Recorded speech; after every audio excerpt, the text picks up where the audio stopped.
Bonjour à tous, bienvenue dans BFM Politique avec un numéro aujourd'hui exceptionnel et un invité exceptionnel. Le directeur général de la santé, l'épidémiologiste Jérôme Salomon est avec nous ce midi. Bonjour et bienvenue. Merci d'avoir accepté notre invitation pour vous interroger. Margot de Froville, chef du service santé de BFM TV. Bonjour Margot. Et David Doucan du Parisien. Bonjour David et bienvenue. Bonjour Salomon.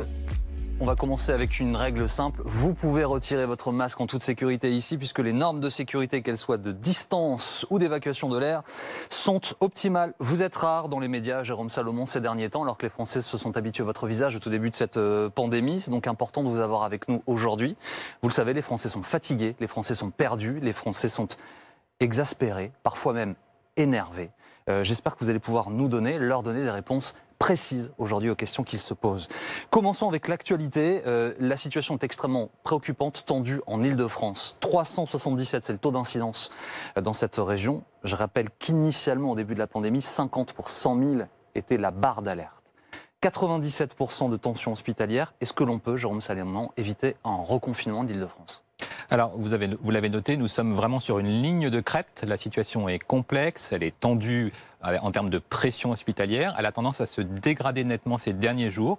En Ile-de-France, mais vous savez aussi dans d'autres régions. On a cité Provence, Alpes, Côte d'Azur et Hauts-de-France. Il y a plusieurs régions qui voient l'incidence augmenter et près de 60 départements ont aussi une incidence qui augmente. Donc nous sommes totalement mobilisés parce que je crois qu'il est vraiment temps de parler d'une situation préoccupante, d'une situation inquiétante qui nécessite la mobilisation de tous nos concitoyens, des professionnels de santé et la plus grande vigilance des autorités de santé. Jérôme Salomon, répondant à ma question, David, est-ce qu'on peut éviter le reconfinement alors de l'Île-de-France ? Alors, le confinement n'est pas tabou, mais le confinement n'est pas automatique. Il dépend du contexte, il doit être justifié, il doit être expliqué et il doit être évidemment respecté. Donc c'est possible, mais ma question c'est est-ce qu'on peut faire autrement ? On va être clair dans cette émission. On a 1 heure à passer ensemble, Jérôme Salomon. Les Français se posent des questions. Essayez d'y répondre précisément, s'il vous plaît. Est-ce que oui ou non on peut faire sans ? Alors, on a noté qu'on a pu être très efficace avec des mesures, vous savez, qui se complètent, qui s'ajoutent, ce que font tous les Français au quotidien, et ils sont admirables pour ça, les mesures barrières, les mesures collectives, les mesures de distanciation, tout ce qui fait qu'on réduit les contacts, tout ce qui fait qu'on réduit les brassages, et puis évidemment, l'attitude très importante sur le test, sur l'isolement précoce immédiat dès lors qu'on a des symptômes, même mineurs, l'information des contacts, tout ça, ça joue, c'est des mesures qui sont extrêmement efficaces. On a vu aussi l'efficacité du couvre-feu à 20h, l'efficacité du couvre-feu à 18h, l'efficacité du confinement qu'on vient de mettre en place à Mayotte et qui a permis de passer un cap extrêmement difficile. Donc tous les outils sont en permanence sur la table et le confinement est utilisable si la situation l'exige. Jérôme Salomon, on peut l'éviter tous les jours Jérôme cette situation. Salomon, pardon, rapidement, il y a 5 jours, vous disiez dans une intervention médiatique, le confinement d'Île-de-France n'est pas à l'ordre du jour. Aujourd'hui, vous dites, on n'exclut rien. Dans 5 jours, vous allez nous dire, il faut reconfiner ? En fait, tout dépend de la situation parce que nous la surveillons au quotidien. Cette situation, elle est, vous l'avez noté, extrêmement évolutive. On voit des régions qui étaient plutôt en baisse, qui sont de nouveau en hausse. On a vu l'explosion de l'épidémie à Mayotte et fort heureusement aujourd'hui, la situation s'améliore très rapidement à Mayotte. Donc vous voyez que cette épidémie nous rend extrêmement humbles, nous rend extrêmement modestes et nous rend surtout extrêmement vigilants aux évolutions. Nous avons une nouvelle donne en France et une situation nouvelle qui est liée aux variantes. La variante britannique est maintenant majoritaire sur l'ensemble du territoire. Elle touche 85 ou 86 départements en termes de majorité. On a aussi la variante sud-africaine qui, fort heureusement, est combattue et qui a tendance à régresser. Donc là encore, on était très inquiets sur le Grand Est, on était très inquiets pour la Moselle, la situation s'y améliore. Donc en fait, ce n'est pas une épidémie que l'on combat, mais plusieurs épidémies qui évoluent sur les territoires. Qu'est-ce qui justifie de ne pas avoir reconfiné plus tôt en Ile-de-France, sachant que la décision a été prise ailleurs et sachant aussi que de nombreux médecins, notamment hospitaliers, alertent sur la nécessité de prendre des mesures de freinage, certains depuis début février?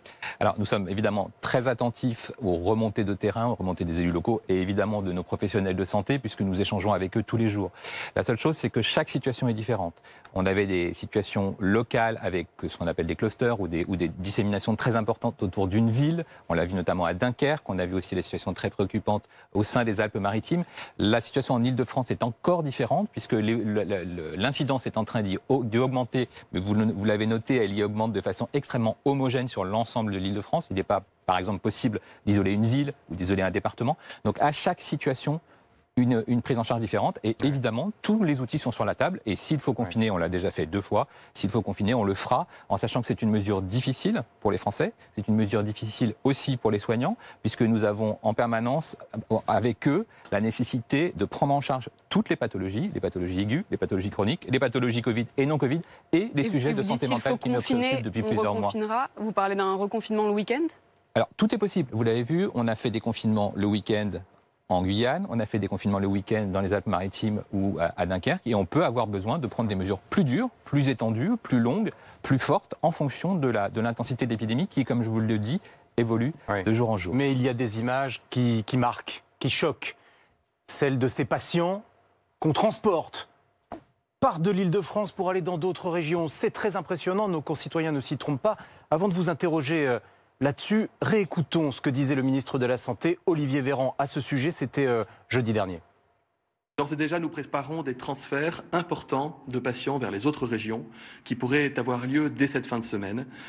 Quand je dis important, c'est qu'on parle là de dizaines, voire de centaines de patients qui pourraient être évacués de l'Île-de-France vers d'autres hôpitaux, d'autres régions du territoire national. Des dizaines, des centaines, c'est impressionnant, mais ce n'est pas précis. Vous êtes directeur général de la santé. Cette semaine, combien de personnes vont être transférées d'Île-de-France vers d'autres régions? Et dans les semaines qui suivent, est-ce que vous pouvez nous donner une appréciation précise de la situation sur les transferts? D'abord, vous dire que les évacuations sanitaires se font au quotidien, entre hôpitaux, entre villes, entre départements. Ce qui est tout à fait atypique avec cette pandémie, c'est que nous avons eu recours à ce qu'on appelle des évacuations sanitaires interrégionales depuis déjà le début de la pandémie. C'est-à-dire qu'en fait, on a une magnifique mobilisation, une magnifique solidarité entre les régions. C'est-à-dire que les régions qui sont moins sous tension viennent au secours des régions qui sont plus sous tension pour partager l'effort. Et notre obsession, c'est que tous les malades soient pris en charge partout sur le territoire. Ces évacuations sanitaires, elles n'ont pas touché que l'Île-de-France, elles ont touché la région Provence-Alpes-Côte d'Azur qui a été aidée par l'Occitanie, par exemple. Elles ont concerné les Hauts-de-France qui ont été aidées à la fois par la Belgique et la Normandie. Jean-Baptiste Boursier vous a demandé de répondre aux questions de manière précise au début de l'émission. 175 patients, par exemple, ont été évacués depuis fin janvier, c'est beaucoup, et 1000 patients ont bénéficié d'une évacuation sanitaire depuis le début de la pandémie. Donc ça vous montre la mobilisation des moyens, parce que en permanence, c'est très impressionnant, vous l'avez montré d'ailleurs, les images de ces évacuations sanitaires, mais ça se fait évidemment avec un accord médical. Est-ce que vous avez des objectifs chiffrés dans les semaines qui viennent? Il y a l'objectif de baisser la pression. Donc on va faire le maximum. Vous avez noté qu'il y avait eu des évacuations par hélicoptère, il y a même eu des évacuations par bateau, par avion, il y a des évacuations par TGV médicalisés qui sont une spécificité française. Pourquoi? Parce que c'est un moyen rapide, c'est un moyen efficace, c'est un moyen stable aussi pour des patients qui ont besoin de stabilité. L'évacuation sanitaire, Jérôme Salomon, c'est aussi une prise de risque pour le patient. Alors, est-ce qu'on n'aurait pas pu éviter tout cela lorsque le président Macron a décidé de ne pas reconfiner? Est-ce qu'il a mis des vies en danger? Non, parce que nous sommes vraiment extrêmement attentifs, et c'est pour ça que j'insiste sur la qualité et la sécurité de la prise en charge des patients. Aucun patient n'est évacué s'il est instable, aucun patient n'est évacué sans un accord de l'équipe de départ, de l'équipe d'arrivée, sans vraiment une coordination. On a fait des évacuations sanitaires extrêmement délicates, vous les avez rapportées, entre Mayotte et La Réunion, entre La Réunion et la métropole. Ce sont à chaque fois des défis médicaux, mais avec une seule obsession, qui est la sécurité des patients. Et vous savez aussi qu'au quotidien, lorsque vous êtes victime d'un accident grave, lorsque vous êtes victime d'un incendie, par exemple, il y a aussi des évacuations sanitaires au quotidien, hors pandémie, et un dispositif français qui est très performant dans ce domaine. Donc toutes les vies comptent, et nous faisons attention aux malades du Covid comme aux malades qui sont atteints d'autres pathologies, parce qu'il est évident qu'il faut prendre en charge tous les malades. Et sur le fond, décider de déprogrammer, après avoir décidé de transférer des patients, est-ce que ce n'est pas un aveu d'échec, déjà parce qu'on a l'impression de se retrouver un an en arrière, et parce qu'on se dit que transférer un patient, c'est une mission délicate, très lourde, mais est-ce que la mission finale, ce n'est pas d'empêcher des patients d'arriver en réanimation avec des mesures de freinage ? Alors, les mesures de freinage, elles sont en place. Il y a aussi des mesures très importantes qui sont ajoutées, vous le savez maintenant, c'est ce fameux bouclier de la vaccination que l'on intensifie considérablement ces derniers jours. Et puis, il y a les nouveaux traitements, avec l'accès à des traitements innovants comme les anticorps monoclonaux qui vont encore davantage se répandre la semaine prochaine pour les patients les plus fragiles, pour les patients les plus âgés. Donc, il y a beaucoup d'outils, et vous savez qu'on a optimisé la prise en charge des patients en ville et à l'hôpital, avec l'oxygénothérapie à haut débit, les anticoagulants, les corticoïdes et ces traitements. Donc on prend en charge mieux les patients atteints de Covid, on doit prendre en charge toutes les urgences, et quand on veut mobiliser les professionnels de santé, c'est ce qu'on fait actuellement par de la déprogrammation, on est évidemment attentif à garder un accès à l'ensemble des urgences puisque les urgences vitales, les pathologies aiguës doivent continuer. Mais à donc être sur les transferts, c'est pas un aveu d'échec? Vous n'avez pas l'impression d'être un retour en arrière un an plus tôt? Non, parce que je crois que ces transferts, ils se font dans l'intérêt du patient. Ils se font d'ailleurs au quotidien, en dehors des pandémies, puisqu'on vous transfère pour un accident de voiture, on vous transfère pour une urgence neurochirurgicale, parfois très loin. Et l'intérêt est toujours de favoriser l'accueil du patient au sens qu'il doit être dans les meilleures conditions. Et d'avoir une région en tension et à côté une région où il y a des lits, serait aussi une incompréhension pour les Français en disant on m'a refusé un accès à la réanimation alors qu'à 100 km ou à 200 km, il y a des conditions beaucoup plus favorables d'accueil. Jérôme Salomon, la réanimation, c'est un mot qui est entré dans le vocabulaire des Français désormais, qui sans doute malheureusement est banalisé. Donc nous allons rappeler que 30% des personnes qui entrent ne sortent pas. Elles meurent en réanimation. Pour celles qui sortent, la plupart beaucoup en tout cas, sont diminuées physiquement et de manière durable. Les réanimateurs ont la sensation que la réanimation est une variable d'ajustement dans cette crise. Est-ce que c'est déontologique que cette réanimation soit en un sens banalisée alors qu'on vient de le rappeler? C'est l'ultime recours. C'est vraiment très important d'avoir le soutien des réanimateurs et évidemment on travaille avec eux. Pourquoi ? Parce que j'estime qu'il ne serait pas déontologique justement de refuser l'accès à la réanimation. Et donc quand on parle de déprogrammation, c'est justement pour favoriser la montée en charge des lits de réanimation. Vous avez cité hier le franchissement du seuil des 4000 malades graves en réanimation. Mais en fait on est plus à 6300 malades graves en réanimation pour 7000 lits montés, pour 7000 lits installés. Et pour ces lits qui finalement sont des lits assez simples avec du matériel, le plus important c'est l'humain. Ce sont les femmes et les hommes qui vont vous assister en réanimation. Et donc ce qui serait choquant, à mon sens, en termes de responsabilité, d'éthique, de déontologie, c'est de refuser l'accès à la réanimation. Et donc nous devons faire en sorte que tous les patients qui ont besoin d'un lit de réanimation sur le territoire français aient accès à ce lit par la déprogrammation, par l'évacuation sanitaire, pour permettre à tous d'être pris en charge au mieux dans leur intérêt médical. Vous avez prévu d'en ouvrir d'autres et de les armer? Oui, absolument. Nous montons en charge. Vous savez que nous avions déjà ouvert, en fait, en France, à peu près 5000 lits. Ouais. Nous sommes déjà à plus de 7000. Ouais. Nous pouvons monter à 10 000 lits. Donc il y a une énorme mobilisation. Très rapidement, nous avons mobilisé toutes les régions, puisque c'est ça qui est aussi magnifique, c'est que toutes les régions s'y mettent. Donc il y a une forte demande d'assistance, de solidarité nationale par l'ensemble des régions qui sont moins touchées. Vous avez noté notamment que les régions de la façade ouest et les régions du sud, en ce moment, sont moins touchées, l'Occitanie, la Nouvelle-Aquitaine, les Pays de Loire. Vous avez dit à l'instant, au début de l'émission, tout est sur la table, un confinement est possible désormais, en particulier en Ile-de-France. Mais on sait, je parle sous votre contrôle, professeur, que toute mesure de contraintes prises pour la société peut avoir un impact sanitaire, mais au bout de 15 jours, pour des raisons d'incubation, de contamination. Bon. Admettons que nous prenions des mesures dures dans les jours qui viennent. Vous devez avoir des modèles qui vous disent ce qui va se passer dans les 15 jours, c'est-à-dire pendant la période où ces mesures n'auront pas d'impact. Quelle va être notre situation en Ile-de-France en particulier? Est-ce que le raz-de-marée de malades, en particulier graves, dans nos hôpitaux est inévitable? Alors, vous avez raison, on travaille sur des modèles, mais on travaille aussi beaucoup sur des données de terrain, parce que c'est quand même le plus important. Pourquoi je vous dis ça? Parce que les données de terrain et les comportements des Français peuvent faire mentir les modèles. Pourquoi je dis ça? Deux éléments très frappants. Premièrement, l'effet variante. Il se passe quelque chose de nouveau en France depuis quelques semaines, peut-être même uniquement 2 ou 3 semaines en réanimation. Pourquoi? Parce que les personnes qui ont été infectées par la variante britannique arrivent en réanimation, vous l'avez bien compris, 15 jours plus tard. Et donc on voit cet effet avec des gens plus jeunes, potentiellement plus graves, parfois sans comorbidité.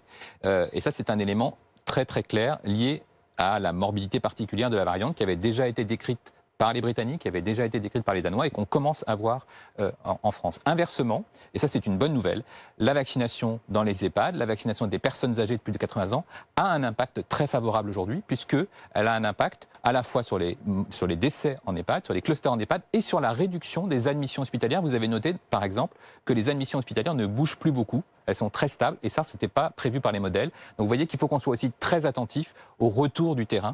Et évidemment, on fera en sorte qu'il n'y ait pas de saturation en Ile-de-France en tenant compte, exactement comme vous l'avez dit, de cet effet d'inertie de 15 jours, en déprogrammant ailleurs qu'en Ile-de-France, en renforçant les évacuations sanitaires et en faisant en sorte que la solidarité internationale fasse qu'on puisse prendre en charge l'ensemble des malades qui le nécessitent. On a beaucoup parlé de l'expression « vivre avec le virus », beaucoup employée par l'exécutif. On sait que la seconde vague épidémique a été encore plus mortelle, 60 000 vies en moins en France. Et en ce moment, vivre avec le virus, c'est en fait accepter tout simplement 10 000 morts par mois. On parle de 300 morts environ par jour à l'hôpital. Et avec un couvre-feu aussi, un semi-confinement depuis maintenant 3 mois. Était-ce vraiment, Jérôme Salomon, la bonne méthode? Alors, nous avons fait le maximum pour réduire la mortalité, vous savez, qui touche les sujets âgés, les sujets vulnérables. Et c'est pour ça qu'en France, nous avons des priorités très claires en termes de vaccination. 87% maintenant des résidents en EHPAD sont vaccinés. Les professionnels de santé ont reçu, notamment les médecins, plus de 50% des médecins sont vaccinés. Tout ça est très important parce qu'on veut garder justement la mobilisation maximale et surtout réduire l'impact de cette épidémie. Pourquoi je vous dis ça? Parce que quand on aura atteint l'objectif du Premier ministre, c'est-à-dire d'être vraiment à 10 millions de vaccinés mi-avril, on aura l'objectif de couvrir les personnes qui sont à risque de faire des formes graves. Parce que c'est ça l'essentiel. 14 à 15 millions en France. Oui, mais en termes de première injection, c'est vraiment important que les personnes les plus âgées, les plus fragiles soient déjà couvertes à un horizon vraiment extrêmement court pour éviter justement les formes graves, les réanimations. Mais vous l'avez noté, moi, il y a quelque chose qui m'a préoccupé il y a déjà plusieurs mois, et j'en avais parlé à plusieurs reprises lors de mes points presse, c'est aussi la santé mentale des Français. C'est vraiment quelque chose d'important. Le ressenti, la fatigue pandémique, la lassitude, l'anxiété, les troubles du sommeil, la dépression, on y est évidemment très attentif. De même que les suites de la Covid, puisque vous savez qu'on est aussi très préoccupé par des personnes qui n'ont pas forcément fait des formes graves, mais qui présentent des troubles chroniques, qui ont besoin de reconnaissance, qui ont besoin de recherche sur ces symptômes et surtout de prise en charge. Je rebondis, Jérôme Salomon, sur ce que vous disiez à l'instant concernant le variant anglais. Alors vous dites la variante, j'ai remarqué, mais enfin, peu importe. Plus contagieux, plus dangereux, plus mortel, et affectant des personnes plus jeunes sous des formes graves. La question, peut-être de bon sens, vous allez nous dire, est-ce que notre stratégie vaccinale n'est pas un peu datée? C'est-à-dire que nous vaccinons en priorité les personnes les plus âgées, parce que effectivement plus vulnérables depuis le début de cette pandémie. Mais là, on voit qu'un variant s'attaque à d'autres classes de la population, d'âge, d'autres classes d'âge. Est-ce qu'il faut changer notre stratégie vaccinale et commencer à vacciner beaucoup plus rapidement des gens plus jeunes? Non, parce que d'abord, très bonne nouvelle, les vaccins disponibles en France sont efficaces sur la variante britannique, ça c'est un point extrêmement important. Et d'autre part, parce que, quand même, les personnes âgées, les personnes fragiles, les personnes malades avec des pathologies chroniques, diabète, insuffisance rénale, obésité, sont quand même celles qui font les formes les plus graves. Donc on voit que la variante se répand sur l'ensemble des classes d'âge, elle se répand à tous les âges, même les jeunes adultes, mais il y a quand même beaucoup plus de formes graves chez les personnes âgées et chez les personnes atteintes de comorbidité, d'où l'importance d'accélérer. C'est ce que vous dites. Oui, et peut-être même de glissement dans le sens où ces personnes sont de plus en plus vaccinées, donc on voit apparaître maintenant l'impact de la variante sur les autres classes d'âge. Donc il va falloir effectivement... On ne change rien à la stratégie vaccinale. Non, on ne change rien à la vaccination parce qu'on doit au contraire l'intensifier. Vous avez noté d'ailleurs qu'elle s'est nettement améliorée et accélérée ces derniers jours. Je tiens à saluer la mobilisation de l'ensemble des professionnels de santé qui sont sur le front. Il était temps. Oui, on peut toujours dire qu'il est temps, mais vraiment c'est remarquable. Regardez ce qui s'est passé encore ce week-end. Il y a vraiment maintenant toutes les bonnes volontés sont mobilisées pour vacciner et on a vraiment passé un message qui est que toutes les doses doivent être utilisées, toutes les doses disponibles. Donc là, je crois que je lance un appel aux professionnels de santé pour se vacciner, pour vacciner autant que possible. Et ils sont, vous savez, extrêmement mobilisés. Et pour toutes les personnes qui sont dans les priorités, d'aller vraiment sans hésitation à la vaccination parce que c'est vraiment un bouclier protecteur individuel et collectif. Juste avant de nous interroger au sujet d'AstraZeneca, puisque vous parliez de classe d'âge, où en est-on des résultats de tests dans les écoles, les établissements scolaires de manière générale? Parce que Jean-Michel Blanquer a redit ce matin qu'on ne ferme pas les écoles, enfin ce serait l'ultime recours. Sauf que, est-ce que vous avez des données précises? Oui, vous savez qu'on teste régulièrement. D'abord, on a un protocole de réaction face à d'éventuels cas groupés dans les écoles. Et ça, c'est maintenant bien connu de l'ensemble des personnels soignants et des personnels de l'éducation nationale. Et puis, on a mis en place cette procédure d'accès aux tests avec les tests salivaires qui sont de plus en plus répandus et qui montrent d'ailleurs qu'il y a des résultats relativement peu positif, heureusement, c'est-à-dire qu'on ne trouve pas tant que ça d'enfants porteurs, et ça rassure les enfants, ça rassure le personnel scolaire, et ça rassure les parents. Donc évidemment, pas de cluster dans les établissements scolaires. Il peut y avoir de temps en temps des cas groupés dans une classe, et on ferme une classe quand c'est nécessaire, mais ce que je veux dire, c'est que ça rassure la communauté éducative et ça rassure surtout les familles. L'objectif, c'était 300 000 tests salivaires au 15 mars, on est le 14, on y est là aujourd'hui? Oui, on monte fort, mais vous savez qu'il y a quand même un élément important, c'est d'avoir l'accord des parents. On est tous parents, donc on n'a pas forcément envie que nos enfants aient des tests sans qu'on soit informé ni de comment ça se passe. Donc il y a eu ce décalage lié au fait que les enseignants, et c'est normal, ont voulu obtenir l'accord des parents pour faire ces prélèvements, mais maintenant on a une adhésion qui monte très fort. Mais on y est aux 300 000 ou pas? On est en train de monter, tous les tests sont disponibles, ils sont répartis effectivement sur l'ensemble des académies,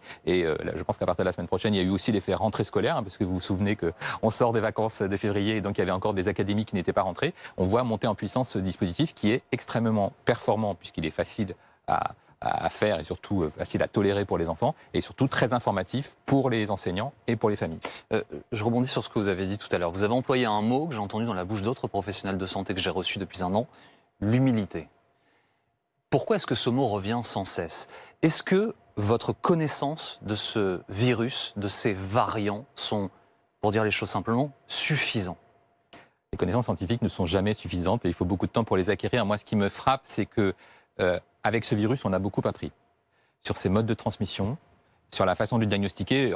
On parle d'un an, mais c'est totalement historique en termes de rapidité. On n'avait pas de tests, on fait maintenant 2,3 millions de tests. On n'avait jamais entendu parler du criblage. Aujourd'hui, l'essentiel des tests PCR sont criblés pour savoir quelle est la variante que vous portez. On fait du séquençage de façon intensive. Donc on a accéléré considérablement le diagnostic, on a considérablement modifié le traitement. On a maintenant des cocktails d'anticorps monoclonaux où personne n'aurait imaginé il y a quelques mois qu'on pourrait traiter les patients les plus fragiles, les plus âgés avec des cocktails d'anticorps. Il est clair que le chemin parcouru est colossal. J'interroge plutôt ce qui reste encore dans l'ombre. Beaucoup de choses. Ce qui reste et qui vous conduit à prendre telle ou telle décision. Beaucoup de choses, c'est pour ça qu'on est dans l'humilité et dans l'observation. Quand vous parliez tout à l'heure des modèles, les modèles mathématiques ne font que donner des résultats qui sont liés aux paramètres qu'on y intègre, entre guillemets. Et donc les paramètres peuvent être faux. Et donc la contagiosité des variantes, la résistance des variantes au traitement, l'impact des vaccins, comme on commence à le voir sur les personnes âgées, tout ça fait que la complexité est importante et qu'on est toujours très attentif aux évolutions. Je vous donne un exemple très concret. Vous vous souvenez qu'il y a quelques semaines, on a eu une baisse de l'incidence sur le territoire national qu'aucun modèle n'avait prévu et qu'on a fini par expliquer en disant que c'était une compétition entre les virus. La souche historique qui circulait avant a disparu en combattant, entre guillemets, l'arrivée des variantes. Et c'est ce combat qui a fait la baisse d'incidence. Personne n'avait anticipé ce phénomène. Et donc, que devient, par exemple, dans le Grand Est, la compétition entre la variante britannique et la variante sud-africaine? Personne ne pouvait le prévoir parce que personne n'avait vu cette compétition sur un territoire. Donc, je pense qu'il faut qu'on soit humble, attentif à l'évolution et qu'en permanence, on adapte notre posture à ce qu'on apprend et on continue chaque jour à apprendre.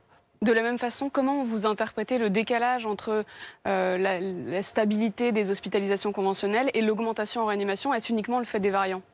Oui, c'est probablement un effet variant et un effet vaccination.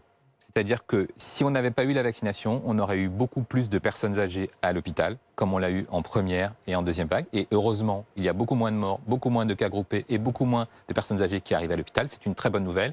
Et par ailleurs, on commence à voir de façon massive maintenant cet effet variante, qui est que la variante est plus contagieuse, plus virulente et que donc elle entraîne, pour un même nombre d'infections, plus de passages vers l'hôpital de patients qui ont des formes graves. Et plus mortelles. Et potentiellement plus mortelles, même si nos réanimateurs, on en parlait tout à l'heure, font tout pour éviter effectivement des conséquences défavorables. AstraZeneca, Jérôme Salomon, annonce de nouveaux retards de livraison à l'Union européenne. Il y a manifestement un problème avec ce laboratoire. Le Royaume-Uni retient des doses qui sont destinées à l'Europe.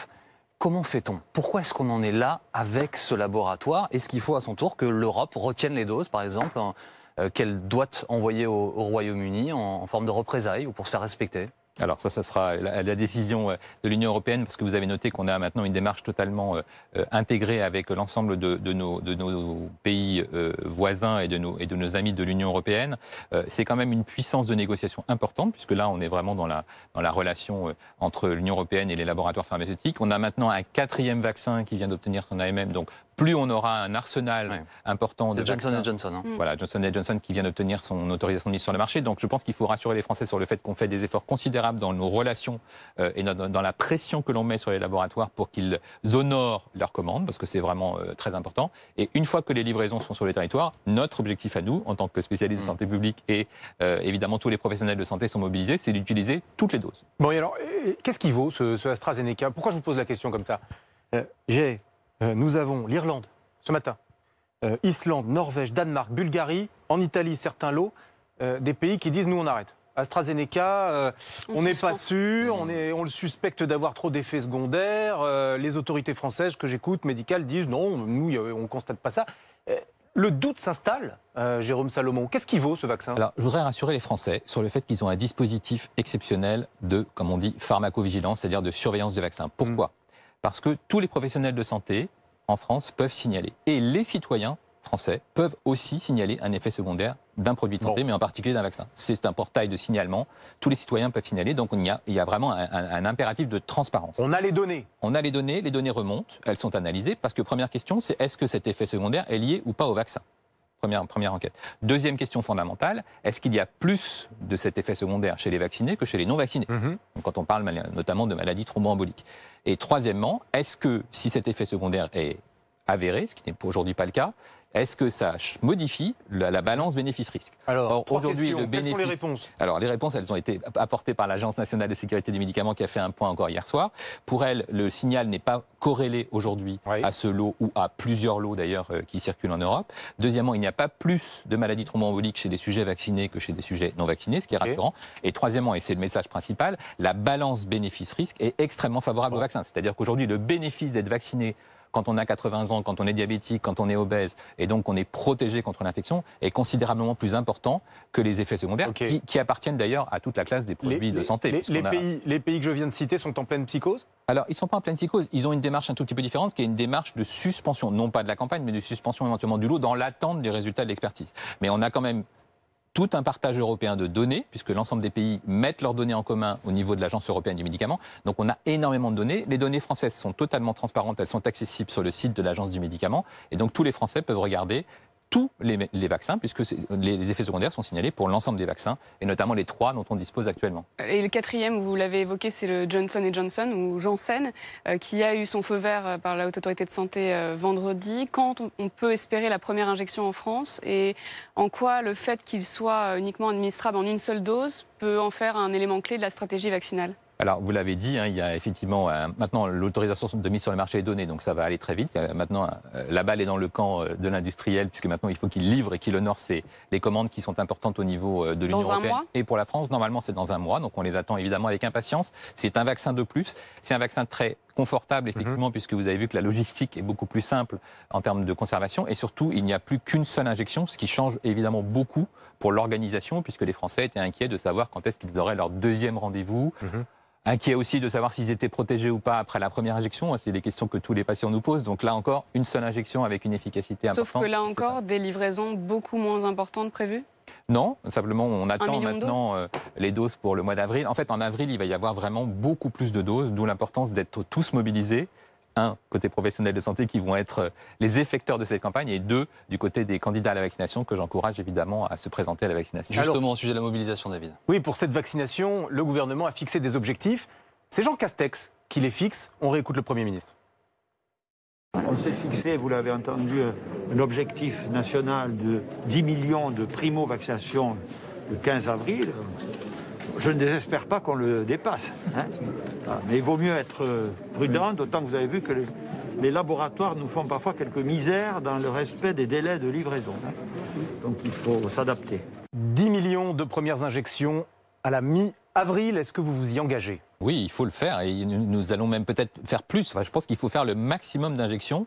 On doit vraiment garantir aux Français, par la mobilisation des professionnels, vous avez noté qu'on a mobilisé très large, puisque l'ensemble des professionnels de santé peuvent vacciner. Les infirmiers, évidemment, sont tous sur le pont, les pompiers, les secouristes, ceux qui vont être formés très rapidement. C'est un soutien considérable. Je pense qu'on a besoin de l'ensemble des énergies pour vacciner. On aura besoin de toutes les doses qui vont être livrées maintenant avec un rythme accéléré. Et l'objectif, c'est même d'atteindre ou de dépasser cet objectif, puisque vous avez vu que c'était fondamental pour protéger les personnes les plus fragiles, les plus âgées, des formes graves. Vous avez évoqué les infirmiers, mais ils n'ont pas le droit de prescription aujourd'hui, les infirmiers libéraux. Participent évidemment à la vaccination. La question qui se pose, elle est très très différente, c'est sur la prescription. Et donc c'est dans les mains de la Haute Autorité de Santé, puisque nous avons vraiment demandé à la Haute Autorité de Santé de lever tous les verrous compte tenu de l'importance de la crise. Et donc nous aurons la réponse dans les prochains jours. Vous êtes favorable ? Évidemment, tout ce qui va faciliter l'accès à la vaccination. Vous savez que les infirmiers vaccinent considérablement, ils sont très nombreux, ils sont très mobilisés. Absolument. La question, elle est vraiment sur un créneau très particulier, qui est notamment l'importance de la visite à domicile des infirmiers, qui vont parfois auprès de personnes qui ne sortent pas de leur domicile, qui sont des personnes très fragiles. Pourquoi ils ne pourraient pas prescrire ? On sent que ce sont des conflits de corporations. Pas du tout. Les médecins, pas du les tout. infirmiers. Alors pour une fois, c'est pas du tout des conflits derrière, non, pas du tout. En fait, c'est simplement parce que l'AMM européenne qui a été délivrée est une AMM sur prescription médicale obligatoire. Donc il faut qu'on fasse sauter cet aspect d'encadrement. Mais c'est pour une fois, vous voyez, pas du tout un sujet de guerre. Et non, mais c'est important parce que, vous savez, on fait, je trouve, beaucoup sur les éventuelles tensions entre professions, alors qu'aujourd'hui, il y a une mobilisation exceptionnelle de tous. Et pour qu'il y ait vraiment une guerre pour vider les flacons, je ne peux que l'applaudir, parce que c'est vraiment cet objectif. Justement, en parlant de la mobilisation de tous, regardez image en direct à Meaux. Transfert de patient qui est en cours. On voit ce patient qui est donc dans cette ambulance, illustration de la mobilisation dont nous avons parlé en début de cette émission, des transferts qui sont opérés déjà depuis l'Île-de-France vers des zones moins touchées, l'Ouest, le Sud-Ouest, pour dire l'essentiel. Angers, Le Mans, Nantes, Rennes, Saint-Malo, Bordeaux également vont accueillir ces patients issus des réanimations d'Île-de-France. Continuons à vous interroger au sujet de la vaccination, s'il vous plaît. Comment est-ce qu'on atteint une couverture optimale ? Comment est-ce qu'on y arrive, sachant les difficultés logistiques que nous avons évoquées? Vous l'avez fait avec transparence, aussi parce que ça ne dépend pas complètement de vous. Alors, ça dépend évidemment des laboratoires, mais vous imaginez qu'on est dans un défi totalement inédit qui est de fournir des vaccins en quelques mois pour l'ensemble de la population mondiale. Ça n'est jamais arrivé dans un temps aussi court. L'Union européenne a négocié pour avoir accès à des centaines de millions de doses et on va avoir une vraie accélération de ces livraisons dès le mois d'avril. Donc, d'où l'importance de mobiliser l'ensemble de nos professionnels de santé, des effecteurs et surtout de convaincre les Français de se faire vacciner. Je crois qu'il y a maintenant une spirale vertueuse. On sent qu'il y a un engouement. Les gens qui sont vaccinés sont les meilleurs ambassadeurs. De dire, écoutez, ça s'était très bien passé et maintenant je me sens mieux psychologiquement une fois que je suis protégé. Ça va jouer. On voit des exemples proches en Israël, en Grande-Bretagne, où les gens sont vaccinés, où ils commencent à desserrer les contraintes. Magnifique exemple, les EHPAD en France, où nos aînés commencent de nouveau à pouvoir sortir. Ouais. C'est un signal magnifique. De renouer cette relation entre les générations avec des personnes qui ont beaucoup souffert. On était évidemment très attentifs à la souffrance des personnes en institution et de pouvoir leur dire que maintenant qu'elles sont vaccinées, elles vont pouvoir sortir, elles vont pouvoir recevoir, elles vont pouvoir reprendre une vie collective. C'est un magnifique signal d'encouragement. Magnifique signal, cercle vertueux, sentiment tout de même que ça traîne. Il y a eu, par exemple, à la fin de la semaine dernière, ce petit couac entre les médecins généralistes, le ministère de la Santé, la Direction générale de la Santé. On ne sera pas livré. Finalement, ils étaient furieux. Olivier Véran a été contraint de leur écrire une lettre. Est-ce que vous reconnaissez, Jérôme Salomon, que parfois, tout de même, la Direction générale de la Santé devrait un petit peu lâcher la bureaucratie et se lancer plutôt dans la perspective du bon sens et moins de normes, plus d'action? Il n'y a aucune norme là-dedans. On est juste dans l'affectation des doses. Donc, on a évidemment, et c'est très important, obtenu le soutien des officines pharmaceutiques. Vous savez que les Français ils sont très attachés à leurs pharmaciens. Ça marche très bien chaque année. La vaccination contre la grippe, ça s'est encore très bien passé cette année. Ça s'était très bien passé l'année dernière. Donc les pharmaciens sont une arme de plus à côté des médecins généralistes et pas contre les médecins généralistes. Et donc nous étions simplement tributaire des doses, et malheureusement, ce n'est pas une norme, c'est juste comment est-ce qu'on répartit les doses. Si on avait plus de doses, on pourrait effectivement en distribuer à tout le monde. Vous savez que le ministre a été très clair, il s'est engagé à ce que toutes les commandes qui ont été faites par les médecins généralistes soient honorées. Les commandes vont reprendre dès cette semaine, donc je rassure les médecins généralistes, ils auront les doses. Les officines, c'est aussi très important parce que c'est de la proximité. Et malheureusement, vous savez, il y a aussi beaucoup de Français qui n'ont pas de médecin généraliste. Et donc, toutes les armes sont utilisées pour donner accès partout sur le territoire à la vaccination. Il manque que les munitions. Il manque que les munitions. Et nous faisons notre maximum pour les obtenir, je peux vous le garantir. Donc là, on n'est pas sur des normes, on est sur une mobilisation de tout l'appareil d'État pour obtenir ces doses. Avec ce couac, plusieurs syndicats de médecins ont demandé votre démission. Est-ce que vous avez déjà songé, au cours de cette crise, à démissionner, Jérôme Salomon? Je n'ai pas vraiment le temps d'y songer parce que vraiment, toutes les équipes sont mobilisées jour après nuit. Vous avez noté tout à l'heure l'importance de la mobilisation sur les évacuations sanitaires qui sont surveillées par la Direction générale de la Santé, qui sont pilotées par le centre de crise sanitaire. Donc, on est tous sur le pont et on ne s'occupe pas tellement de notre sort individuel parce que ce qui compte, c'est la santé publique et c'est le sort des Français. Jérôme Salomon, où sont passées les recommandations du Conseil scientifique? On apprend ce matin dans le journal du dimanche qu'il y a une communication qui a été rendue jeudi, sans qu'elle soit publique, plusieurs dizaines de pages, et que manifestement elle ne valide pas les choix qui ont été faits. Plus précisément, elle affirme que le couvre-feu ne contient pas le variant britannique, elle ne contribue pas suffisamment à le contenir. Est-ce que vous nous le confirmez ? Alors, vous avez noté, c'est une constatation épidémiologique. On a mis un couvre-feu à 20h, on a dû le descendre à 18h, et il y a objectivement des zones où ce couvre-feu à 18h ne suffit pas, puisqu'on a vu une très forte augmentation de l'incidence, d'abord en région Provence-Alpes-Côte d'Azur, puis en Hauts-de-France et actuellement en Île-de-France. Donc, c'est de la constatation épidémiologique. Après, ce qui est très important à retenir, c'est que nous avons en permanence, jour après jour, un point de situation épidémiologique qui est partagé avec l'ensemble des autorités de l'État, le gouvernement, le président de la République, évidemment, sont informés de la situation jour après jour et la surveillent vraiment de façon extrêmement attentive. Il y a le conseil scientifique, il y a les modélisateurs, et vous les avez souvent invités sur votre plateau. C'est très important parce qu'ils nous aident à éventuellement projeter vers l'avenir. Et il y a en permanence des échanges avec les élus locaux, les médecins de terrain, pour évaluer quels seraient les meilleurs outils, les meilleures armes à utiliser, les meilleures mesures à mettre en place pour chaque territoire. Et je crois vraiment que les territoires sont spécifiques. On ne peut pas comparer un territoire à un autre pour des raisons d'organisation, pour des raisons de bassin de vie, pour des raisons de richesse du tissu hospitalier. À chaque fois, la situation est différente. Jérôme Salomon, je suis comme les gens qui vous regardent là, je vous écoute avec attention. Vous venez de dire, d'un point de vue épidémiologique, c'est une constatation, le couvre-feu ne fonctionne pas face aux variants. Ça dépend. Je me mets à Là la place encore. des gens qui vous regardent et ils se disent... Non. Pourquoi continuons-nous de subir ce couvre-feu? Ou alors pourquoi est-ce qu'ils ne confinent pas du coup si ça n'est pas suffisamment efficace? Je vais vous répondre très précisément. On a des endroits, et c'est ça qui est très frappant, où la situation s'améliore. Très nettement. Si vous prenez les situations département par département, il y a des départements qui baissent de 20, 25, 30% en une semaine. Pas dire que ça ne fonctionne pas. Il faut en tenir compte. Inversement, il y avait depuis il y a quelques jours des départements qui étaient parfaitement stables. Il n'y avait vraiment aucune évolution de l'incidence. Et puis, il y a maintenant une évolution qui est assez récente. Si on regarde les chiffres de façon très précise, on va dire depuis 3 ou 4 jours, de nouveau une tendance à la hausse, puisque notamment en métropole, on a des régions, quasiment toutes les régions qui sont reparties à la hausse. Même chose pour les 3 régions qui sont extrêmement surveillées, qu'on a mis sous surveillance renforcée, les Hauts-de-France, l'Île-de-France et la région Provence-Alpes-Côte d'Azur. Donc il se passe quelque chose qui est sans doute maintenant, avec la pression hospitalière que l'on observe, avec la tension en réanimation, l'effet plein du fait que la variante britannique est désormais pleinement majoritaire sur l'ensemble du territoire. Question précise, Thierry Breton, commissaire européen, annonce ce matin qu'il souhaite la mise en place pour le mois de juin d'un certificat numérique équivalent, en fait, pour simplifier les choses, d'un pass sanitaire sur lequel il devrait y avoir la mention guéri ou pas, vacciné ou pas, testé ou pas. Est-ce que c'est une mesure qui devra, selon vous, s'appliquer en France? Est-ce que vous y êtes favorable?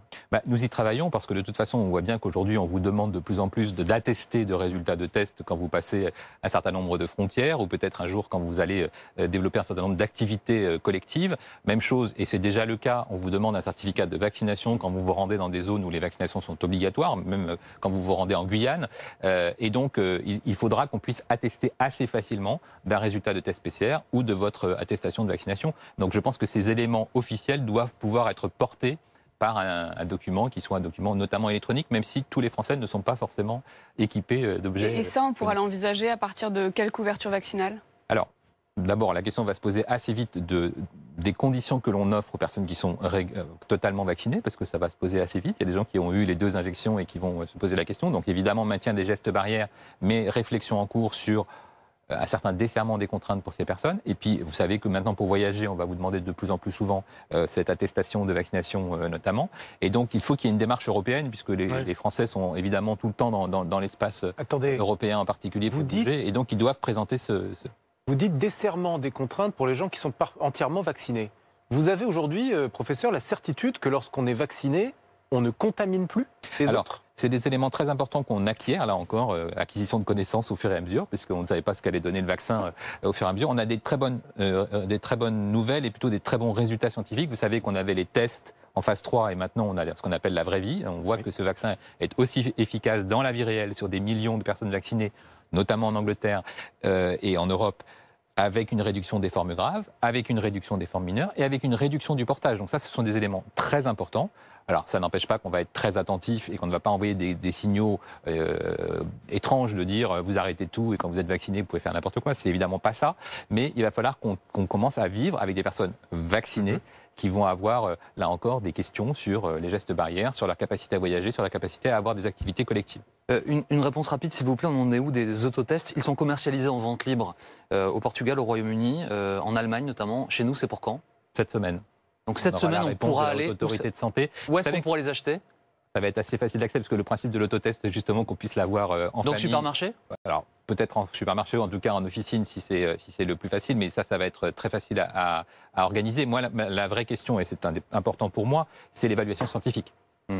On ne peut pas autoriser en France des tests qui donneraient des faux résultats négatifs, donc qui vous induiraient en erreur, ou des faux positifs. Et puis vous savez que c'est important parce que vous surveillez de très près le nombre de tests. On est à 2,3 millions de tests, on est à plus de 4 millions de tests positifs. Et il y a 60 millions de tests qui ont été faits en France. Quand on dit qu'on ne teste pas beaucoup, il y a 60 millions de tests qui ont été réalisés depuis le début de la pandémie. Et donc il faut qu'on ait l'assurance que ces tests soient fiables et surtout que les Français puissent ensuite bénéficier d'une confirmation du test pour savoir si effectivement ils sont porteurs de la variante et qu'ils soient bien suivis correctement pour tout le dispositif. Donc autotest en vente libre, ça veut dire que ce ne sera pas remboursé?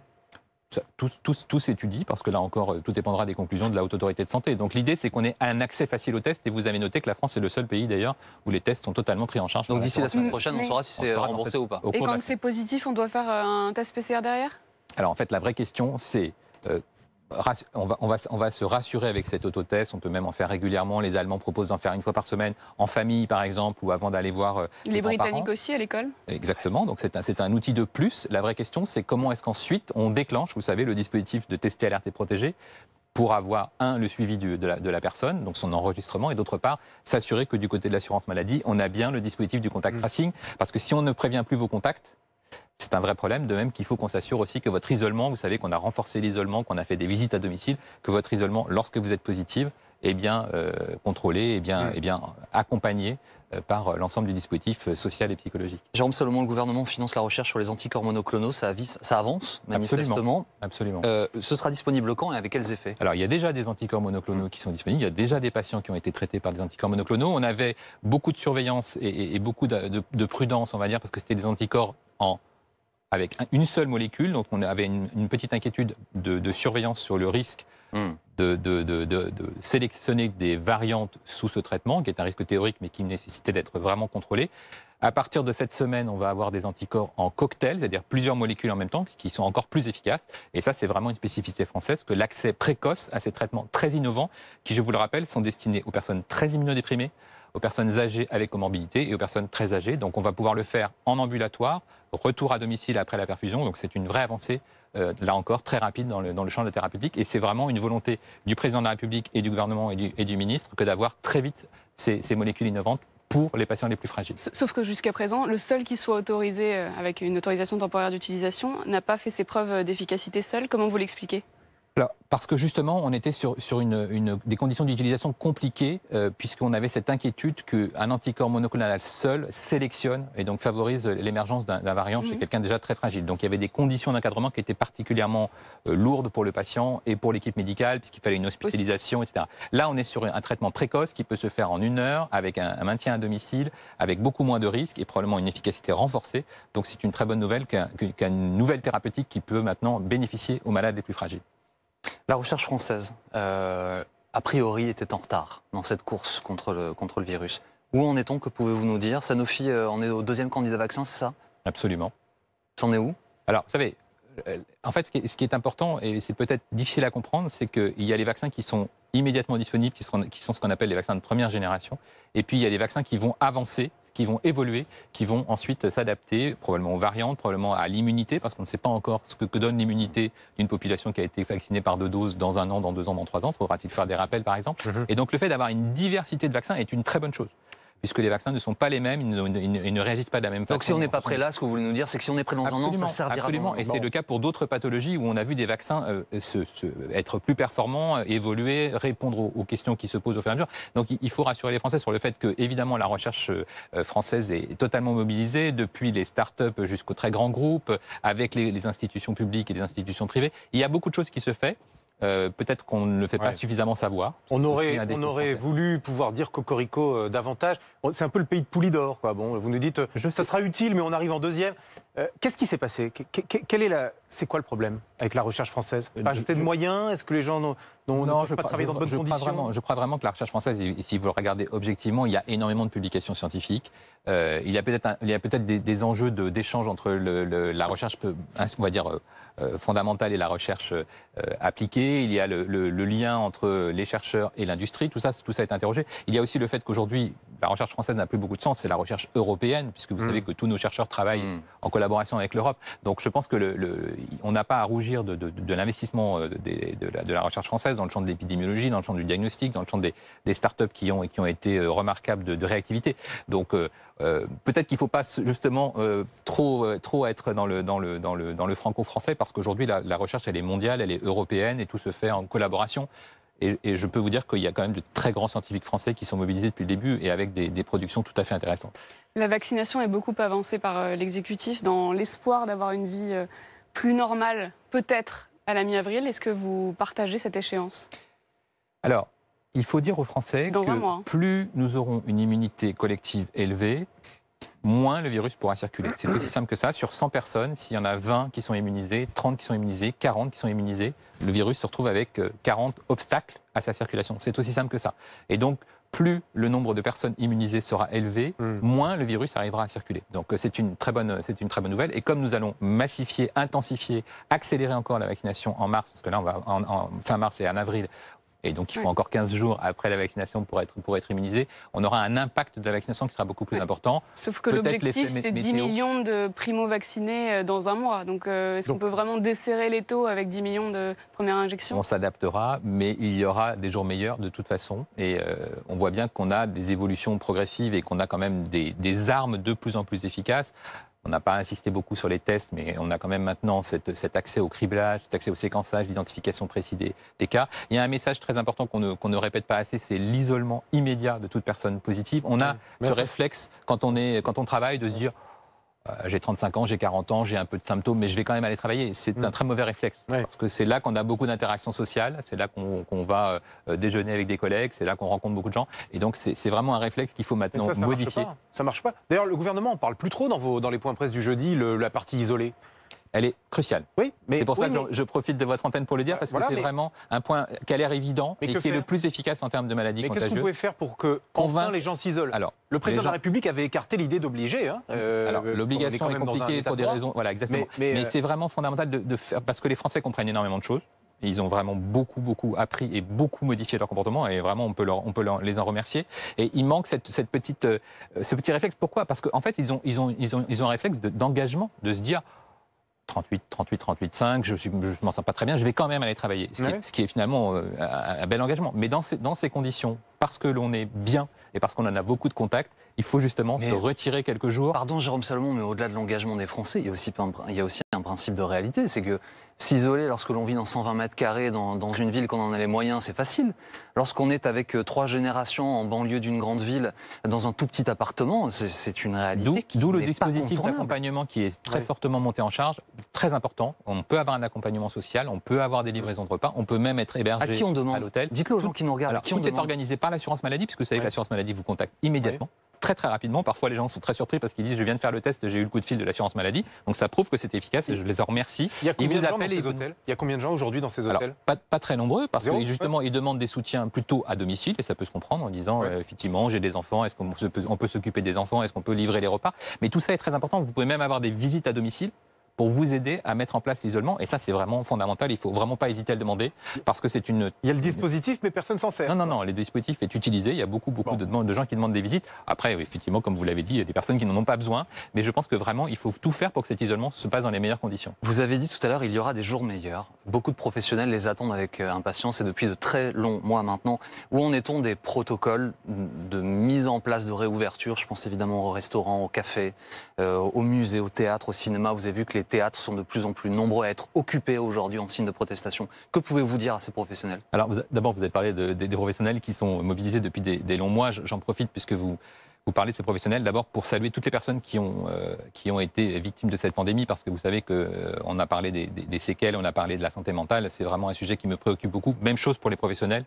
Les professionnels sont sur le front depuis maintenant presque 14 mois, donc on peut vraiment leur rendre un vibrant hommage. C'est vraiment très impressionnant et ils sont en permanence exemplaires. Alors, il y aura effectivement une amélioration, et heureusement, il y aura une vie peut-être un peu pendant quelques mois encore avec le virus. C'est un virus qui est peut-être même destiné à devenir, on va dire, saisonnier et régulier, mais on en aura beaucoup moins peur parce qu'on saura le contenir et vous ne donnez plus de date, le gouvernement ne donne plus de date désormais. Il y avait des clauses de revoyure pendant tout un moment pour les protocoles, on y travaille déjà, et il y a un engagement des professionnels qui est remarquable pour proposer des protocoles dans le champ de la culture, dans le champ du sport, dans le champ de l'éducation nationale, dans le champ des magasins, des restaurants, etc. Et donc il y a vraiment une mobilisation très forte.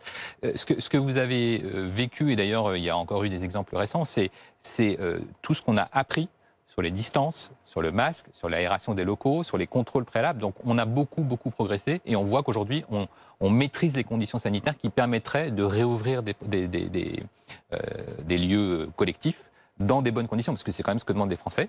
Et donc on est vraiment très attentif à ce que ça se fasse dans les meilleures conditions, en tenant compte évidemment.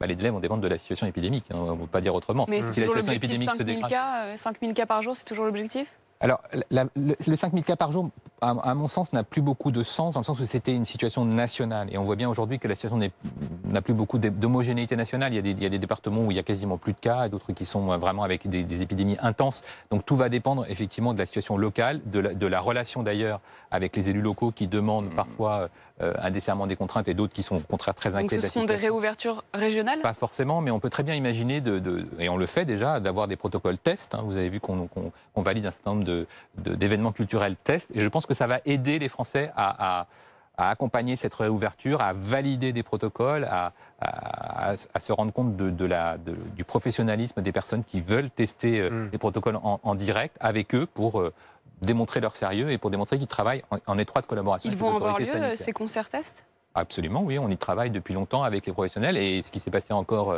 ces derniers jours de validation d'un certain nombre de dispositifs, ça se passe en France, ça se passe en Europe d'ailleurs et on échange aussi avec nos collègues européens sur c'est une meilleure façon d'assurer la sécurité des Français qui veulent reprendre des activités collectives et qui les reprendront quand la situation le permettra. La définition même de votre poste vous a exposé, Jérôme Salomon. Il y a un an, les Français sont habitués à vous voir dans leur poste tous les soirs, puis vous avez disparu, on y reviendra peut-être dans quelques secondes. Il y a un an, le 18 mars, vous disiez que les masques en extérieur n'étaient pas nécessaires, qu'il fallait les réserver aux soignants. Vous le savez, une partie des professionnels, mais des Français aussi, vous en veulent, vous tiennent rigueur d'un certain nombre de déclarations que vous avez faites. Est-ce que vous regrettez certaines de ces prises de parole? Est-ce que, pour reproduire la question de Margot tout à l'heure, vous avez songé à démissionner à un certain moment? Alors en fait, d'abord on a appris beaucoup de choses sur les modes de transmission du virus. Et c'est important parce qu'en fait on a eu quand même la confirmation que ce virus se transmet essentiellement par un contact étroit et dans des atmosphères fermées, dans des lieux clos. C'est important aussi de le dire parce qu'on a beaucoup appris sur les lieux de cluster et sur les lieux où on pouvait se contaminer le plus. En ce qui concerne les masques, il y a eu des déclarations probablement très maladroites de ma part. Parce que mon message, si on reprend le mot, était de dire que quand on est tout seul dans la rue, il n'y a peut-être effectivement pas de risque de contamination. Et c'est la même chose quand on est aujourd'hui sur un chemin vicinal ou en train de faire son jogging en pleine forêt. C'est quand même aussi du bon sens. Et on voit bien que la difficulté a été d'expliquer aux Français quels étaient les moments de contamination. Et ils l'ont maintenant parfaitement compris, et les professionnels de santé aussi. C'est quand on est à moins de 2 mètres. Parce qu'on a adapté cette distance de 2 mètres à la réalité des variantes. Et c'est quand on est dans une atmosphère close, non aérée, et d'où l'importance d'ailleurs de l'aération qu'on a rajoutée dans les mesures barrières. Donc on a encore fait évoluer ces mesures barrières. Et avec une grande humilité, on a appris tous ensemble de ce virus. Vous n'avez jamais pensé à quitter ce poste? J'ai tout le temps été mobilisé comme mes équipes et je pense qu'il faut être dans l'action et qu'il y aura un temps pour l'analyse, le retour d'expérience et évidemment il faudra tirer toutes les leçons de cette pandémie comme le monde entier d'ailleurs devra le faire. Bien sûr. Alors à ce sujet justement, il y a des citoyens qui ont porté plainte à la Cour de justice de la République, ce qui explique que les domiciles d'Édouard Philippe, d'Olivier Véran, le vôtre, ont été perquisitionnés, ce qui a d'ailleurs suscité une annulation dernière minute alors que vous deviez venir voir ici Jean-Jacques Bourdin un matin. Est-ce que cela a expliqué votre soudaine absence des médias? Je le disais, vous étiez tous les soirs dans la télévision des Français, et puis à partir d'un moment, on ne vous a plus vu, vous n'êtes plus jeudi aux côtés d'Olivier Véran et de Jean Castex. Je crois qu'il n'y a absolument aucun lien entre ces deux événements, puisque vous savez qu'il y a eu un moment où on a beaucoup expliqué aux Français au printemps la situation. Je crois que les Français ont appris énormément et ont énormément modifié leur comportement et j'en suis extrêmement fier parce que on voit vraiment que les mesures barrières sont parfaitement respectées par les Français. Et donc il y a un moment pour la pédagogie, un moment pour l'action. Je n'ai pas disparu, j'ai été mobilisé sur l'action. Publiquement, j'entends. Et la perquisition dont vous parlez, qui est d'ailleurs une perquisition qui a été demandée par la Cour de justice de la République, c'était mi-octobre, donc il n'y a pas de lien temporel entre ces deux moments. Ça vous a marqué à titre personnel ? C'est pas un moment très agréable, mais vous savez, quand on est à ces fonctions, on sait qu'on doit rendre des comptes et c'est totalement légitime. On rend des comptes devant les parlementaires, on rend des comptes devant les inspections générales, devant la justice. Ça fait partie du bon fonctionnement de la démocratie, même si en ce moment, on est totalement mobilisé pour gérer la crise. Très très brièvement, Jérôme Salomon, vous avez dit un confinement, tout est possible, c'est ce que vous avez dit.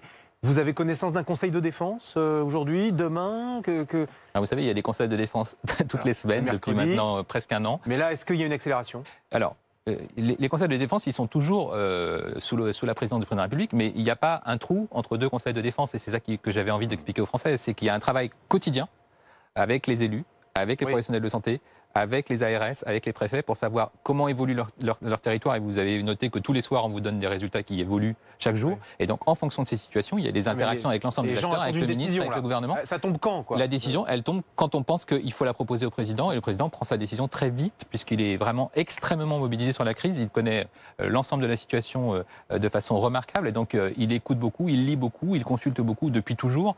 Et il est vraiment peut-être le meilleur spécialiste de cette crise, puisqu'il est vraiment attentif à l'ensemble des signaux qui lui remontent. Merci beaucoup. Merci Jérôme Salomon d'avoir accepté notre invitation ce midi sur BFM TV. Margot, David, merci et à très bientôt. Dans un instant, Philippe Godin avec Dominique Rizet. Affaire suivante, je vous retrouve à 18h pour BFM TV. À tout à l'heure.